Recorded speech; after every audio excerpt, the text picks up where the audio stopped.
A friend loves at all times.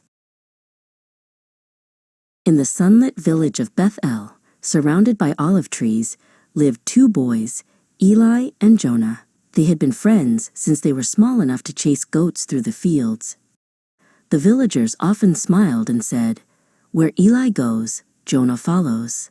They're like two olives on one branch." One day, years later, they rested under a large fig tree. "Eli," said Jonah, "promise me, no matter what happens, we'll always stand by each other." Eli smiled and clasped his friend's hand. "You have my word. A true friend is like a brother." But life decided to test their promise. One market day, a wealthy merchant shouted that his pouch of silver coins was missing. When the guards searched, they found the pouch hidden near Eli's stall. The crowd gasped. "I didn't do this," Eli cried, his face pale. But the guards didn't listen, and they led him away. Jonah stood frozen in the crowd, his heart pounding with fear as people whispered and pointed. That night, Jonah couldn't sleep. He tossed and turned, the memory of Eli's face haunting him. He remembered their promise under the fig tree. "We'll always stand by each other." Fear had made him silent, but his heart knew the truth.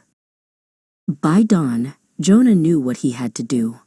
He ran from his home, his feet kicking up dust as he raced through the quiet village streets towards the elder's tent. His fear was still there, but his resolve was stronger.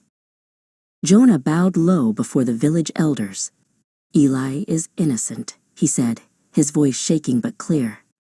"I saw another man drop the pouch near his stall. I was afraid to speak before, but I can stay silent no longer."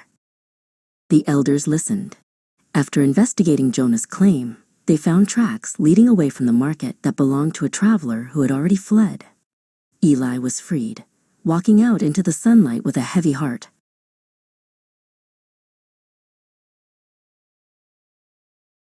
When Jonah found Eli, he hung his head in shame. "I should have spoken sooner," he said softly. Eli looked at him, then placed a hand on his shoulder. "You were afraid, but you still stood for the truth. You are my brother, Jonah." From that day on, their friendship grew even stronger. Years later, when they were both shepherds, the villagers would point to them and tell their children the story of a friendship tested by hardship, a bond as strong as family.